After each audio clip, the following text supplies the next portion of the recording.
ఓం నమ శివాయ. ఓం మాత్రే నమ. ముందుగా భక్తి టీవీ ప్రజలకు అందరికీ నమస్కారం. ఈ సంవత్సరం పరాభావనామ సంవత్సర ఆషాఢ మాసం. అయితే ముందుగా రాశి ఫలితాల గురించి తెలుసుకుందాం. కొంతమందికి రాశి ఫలితాల మీద ఆలోచనలు కొంతమందికి ఉంటాయి, కొన్ని సూచనలు ఉంటాయి. కొంతమందికి పేరు బలాల మీద ఆలోచనలు ఉంటాయి, నక్షత్ర బలాల మీద కొంతమందికి ఆలోచనలు ఉంటాయి. ఏది ఎలా ఉన్నా సరే ఒక జాతక బలము, పంచాంగము, గణితము, శాస్త్రం ద్వారాగా మనిషి భవిష్యత్తుని, మానవాళికి గమ్యాన్ని, గమనాన్ని చేరుకునే విధానాన్ని మనం తెలుసుకోవాలి. కాబట్టి ముందుగా ఈ సంవత్సరంలో, ఈ పరాభావనామ సంవత్సరంలో రాశి ఫలితాల గురించి ముందుగా మనం తెలుసుకుంటాం. అయితే మేషరాశి గలవాడు, మేషరాశి అనగా అశ్విని భరణి నక్షత్రాల్లో 1, 2, 3 పాదాల యందు భగవంతుడి సంకల్ప బలంతో ఆ మేషరాశి గల వాళ్ళకి దివ్యమైన ముహూర్తం అనేది ఉంటుంది. మనసు చాలా విశాలమైనది, కల్మషం లేని హృదయాలు. ఏ పని వచ్చినా, ఏ కష్టం వచ్చినా, ఏ బాధ వచ్చినా కూడా ఆత్మలో దాచుకుంటారు తప్ప బయట చెప్పుకునే వాళ్ళైతే కాదు. మొత్తానికైతే ఈ మేషరాశి గల వాళ్ళ ఆలోచనలు గత సంవత్సరం కంటే ఈ సంవత్సరంలో ప్రతి ఒక్క విషయంలో ముందడుగు వేసి సమస్యల నుంచి పరిష్కారం అనేది తెలుసుకొని బయటపడగలిగేంత ఆలోచనలు ఈ రాశి గల వారికి ఉన్నాయి. అయితే ఈ రాశి గల వాళ్ళలో కొంతమందికి చదువు అనేది పెద్దగా ఇంప్రూవ్మెంట్ ఉండదు, అంటే ఏకాగ్రతను కోల్పోతుంటారు. కొంతమందికి మానసికంగా నలిగిపోతుంటారు, అది చెప్పుకోలేని కొన్ని బాధలు. ఇక కొంతమంది అయితే వ్యాపారాలు, బిజినెస్లు, తర్వాత వాళ్ళ సొంత కష్టాల మీద ఆధారపడుకుంటూ ఉండే వాళ్ళకు కూడా అభివృద్ధి చాలా వరకు తక్కువగా ఉంటుంది. ఈ సంవత్సరంలో, ఈ ఆషాఢ మాసంలో 15వ తారీఖు నుంచి మేషరాశి గల వాళ్ళకి దివ్యమైన సంకల్ప బలం అనేది కూడుకుంటుంది. ధనములో కానీ, ధాన్యములో కానీ, వ్యాపారములో కానీ, అభివృద్ధి చేసే పనిలో కానీ, ఉద్యోగ రీతిలో కానీ, లేదంటే చదువు రీతిలో కానీ, సినీ రంగంలో కానీ, రియల్ ఎస్టేట్లో కానీ, ఎవరికైనా సరే ఈ రాశి గల వాళ్ళలో ప్రతి ఒక్క ఇంప్రూవ్మెంట్ అనేది ఈ ఒక్క సంవత్సరంలో, ఈ ఒక్క నెలలో వీళ్ళకి అధికారంలో ముందుకు వచ్చే అవకాశాలు ఉంటాయి. ఆదాయాన్ని సంపాదిస్తారు, ఖర్చులు తగ్గించుకోవాలి. కుటుంబ వ్యవహారాల్లో చిన్న చిన్న సమస్యలు వచ్చినా కూడా వాటిని కుటుంబంలోనే పరిష్కారం చేసుకోవాలి తప్ప మన 4 గోడలు దాటి బయటకు వస్తే సంసారంలో లేనిపోయిన చిక్కులు చికాకులు వచ్చి పడిపోయి కుటుంబంలో అందరికీ సమస్యలు కూడుకుంటాయి. అదేవిధంగా ఇప్పుడు కొంతమంది కళ్యాణ బలాల గురించి, వాళ్ళ రాశి బలాలని, వాళ్ళ కళ్యాణ బంధంలో కలుసుకునే విధానాల గురించి కొంతమంది తెలుసుకుంటూ ఉంటారు. అయితే ఈ రాశి గల వాళ్ళలో అమృత గడియలు ఉన్నాయి. మంచి అమృత గడియలు చేసే పనిలో కానీ, సౌందర్య బలం కానీ, ఆకర్షణ బలం కానీ, ధన బలం కానీ, ధైర్య బలం కానీ భగవంతుడు ఈ రాశి గల వాళ్ళకి సంపూర్ణంగా, పరిపూర్ణంగా ఇచ్చాడు. కాబట్టి దాన్ని మనము వృధా చేసుకుండా, కాలాన్ని వృధా చేయకోకుండా ఏకాగ్రతతో మనము ఏ పని అనుకున్నా కూడా కష్టమైన పని అని అనుకోకుండా దాన్ని ఇష్టంగా, ఇష్టపూర్తిగా చేస్తే కంపల్సరిగా ఈ రాశి గల వాళ్ళకి ప్రతి ఒక్క సమస్య నుంచి బయటపడే పరిష్కారము దొరుకుతుంది. రేపు ఎదుగుదలకి అన్ని విషయాల్లో ఆ భగవంతుడు మీకు వెనకాల నిలబడి మీ యొక్క సమస్యని పరిష్కారం చేసి, మీరు ఏ కార్యాన్ని అయితే సిద్ధి చేసే ఆ కార్యదర్శిని పొందాలనుకుంటున్నారో అది సంపూర్ణంగా మీకు అందే అవకాశాలు కూడా ఉన్నాయి. అయితే కొన్ని రుణ బాధలు ఉన్నవాళ్ళు ఈ రాశి గళ్ళల్లో, ఆ రుణ బాధలు కూడా కొన్ని తీరే సమస్యలు కూడా కొంతవరకు ఉన్నాయి. పెళ్లి కాని వాళ్ళు, పెళ్ళయిన తర్వాత సంతాన బలంలో బాధపడుతున్న వాళ్ళు, తర్వాత వాళ్ళకి సంసార గౌరవంలో కొంచెం భార్య భర్తల మధ్య ఒడిదుడుకులు, మాట, స్నేహం, బంధం అనేది కొద్దిగా దూరంగా ఉన్నవాళ్ళు, ఈ రాశిలో వాళ్ళు ఎవరైనా ఉన్నా కూడా మీరు ఎక్కడి నుంచైనా సరే, మీరు ఏ దేశంలో ఉన్నా, ఏ రాష్ట్రంలో ఉన్నా ఒక్క ఫోన్ ద్వారాగా మీ సమస్యలను పరిష్కారం మనం చేసుకునేంత విధంగా చేయగలవచ్చు. అదేవిధంగా ఈ కింద కనబడుతున్న కాంటాక్ట్ నెంబర్ ని కాంటాక్ట్ చేయండి. మీకు ఎటువంటి సమస్య ఉన్నా కూడా కంపల్సరిగా ఈ రాశి గల వారికి పరిపూర్ణమైన పరిష్కారం చేసి మీ భవిష్యత్తుని మంచి దారిలో తీసుకెళ్లి ఏకాగ్రతతో చేసుకునే ఒక సంకల్ప బలంతో చేయవచ్చు. అదేవిధంగా ఈ రాశి గల వారు ముఖ్యంగా వెంకటాచలపతిని పూజించాలి. అంటే వెంకటరమణ వేడుకొండల స్వామి సంపూర్ణంగా పరిపూర్ణంగా వాళ్ళ కుటుంబంలో వాళ్ళ మనసులో వాళ్ళ మనోధైర్యానికి ముందడుగు దారి చూపించేది ఈ భగవంతుడి సంకల్పాన్ని పూజ చేసుకుంటే మీకు ఖచ్చితంగా అష్టైశ్వర్యాలు, భోగభాగ్యాలు, సిరి సంపదలు, కుటుంబంతో సంతోషంగా మీరు అనుకున్న కార్యాన్ని సిద్ధి చేసుకునేంత సంకల్ప బలం కూడుకుంటుంది. సర్వే జనా సుఖినో భవంతు. ఓం నమ శివాయ. ఓం శ్రీ మాత్రే నమః. ఓం నమ శివాయ. ప్రజలందరికీ నమస్కారం. ముఖ్యంగా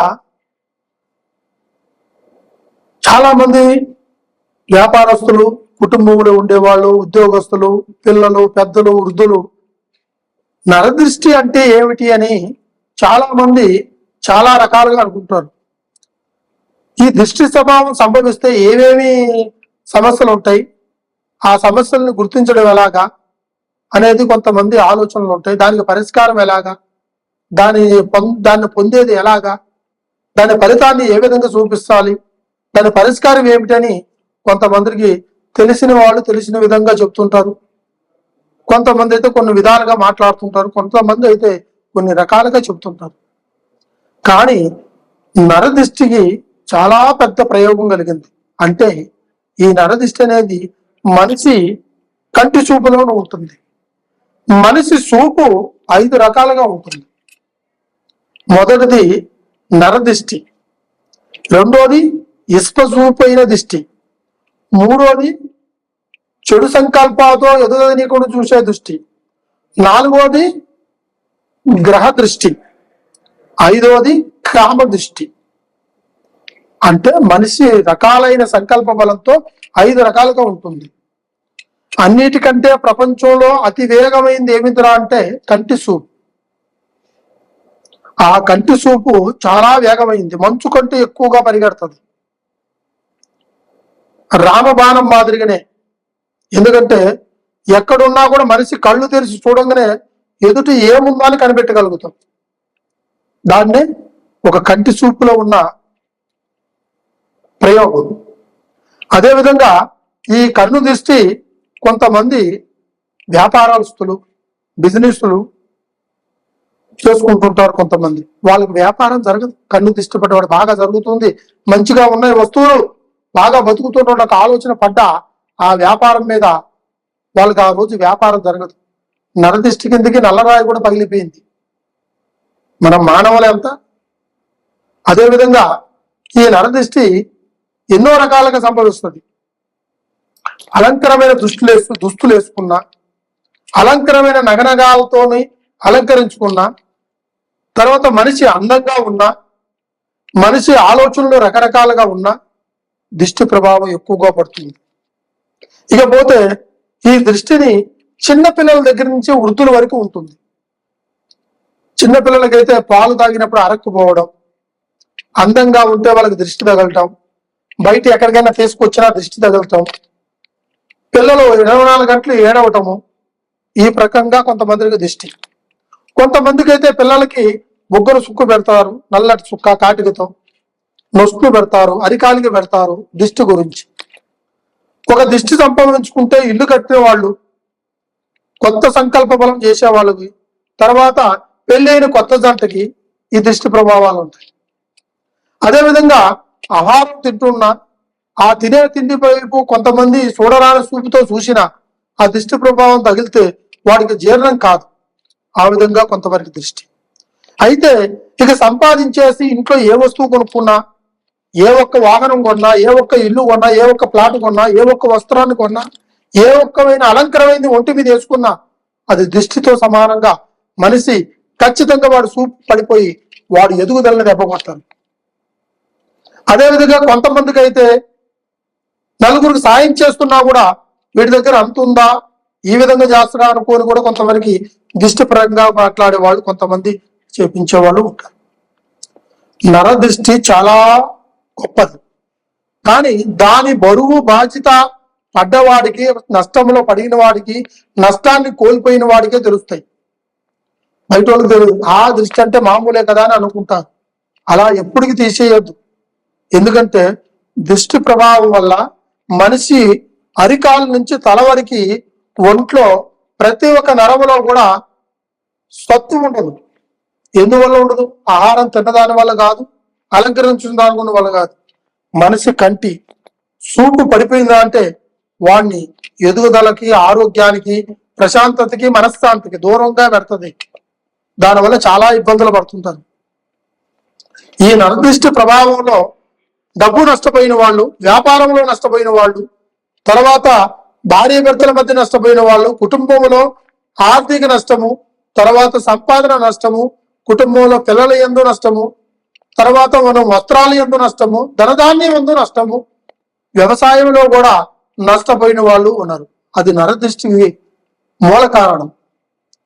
అదేవిధంగా మనిషి జనాకర్షణ కూడా అంత అవసరం.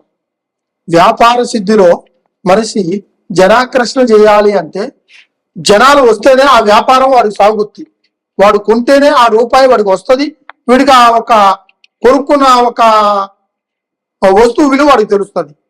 ఆ విధంగా తెలియాలంటే మనిషి వ్యాపారం పెట్టుకున్నా, ఏది చేసినా సంపూర్ణంగా జనాకర్షణ అనేది మనిషికి కావాలి. ఆ జనాకర్షణ లేకుండా వ్యాపారాలు చేస్తూనే ఉంటారు, బిజినెస్లు చేస్తూనే ఉంటారు కొంతమంది. జనాకర్షణ చాలా ఇంపార్టెంట్. జనాలు వస్తేనే కానీ మన అలంకారం ఎలా ఉంటుంది, మన వస్తువులు విలువ ఎలా ఉంటుంది, మన విధానం ఎలా ఉంటుంది అనేది తెలుస్తుంది. జనాలు రాకపోతే నువ్వు తెచ్చుకున్న డబ్బులు, నువ్వు పెట్టిన పెట్టుబడి, నువ్వు తీసుకొచ్చిన వస్తువులు అలాగనే మిగిలిపోతాయి తప్ప అవి సేల్స్ కావు. ఎందువల్ల కావు? జనాలు ఆకర్షణతో వచ్చేది కాదు, అలంకరించుకుంటే వచ్చేది కాదు. జనాకర్షణ ఉండాలి. అది వ్యాపారానికి, బిజినెస్ కి, ఉద్యోగస్తులైనా సరే జనాకర్షణ ఉంటేనే దాంట్లో బలం పెరుగుతుంది, ధనం పెరుగుతుంది, అన్ని విధాలుగా సమకూరుకుంటుంది.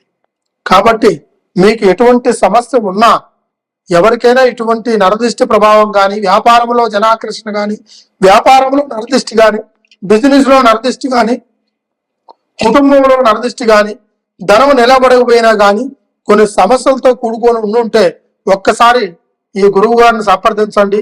ఈ కింద కనపడుతున్న కాంటాక్ట్ నెంబర్ ని కాంటాక్ట్ చేయండి. కంపల్సరిగా ఈ నరదృష్టి గురించి, జనాకర్షణ గురించి, మీకున్న ప్రాబ్లం గురించి నేను చెప్పి ఆ ఒక పరిష్కారాన్ని కూడా చేస్తాను. సర్వే జనా సుఖనో భవంతు. ఓం నమః శివాయ.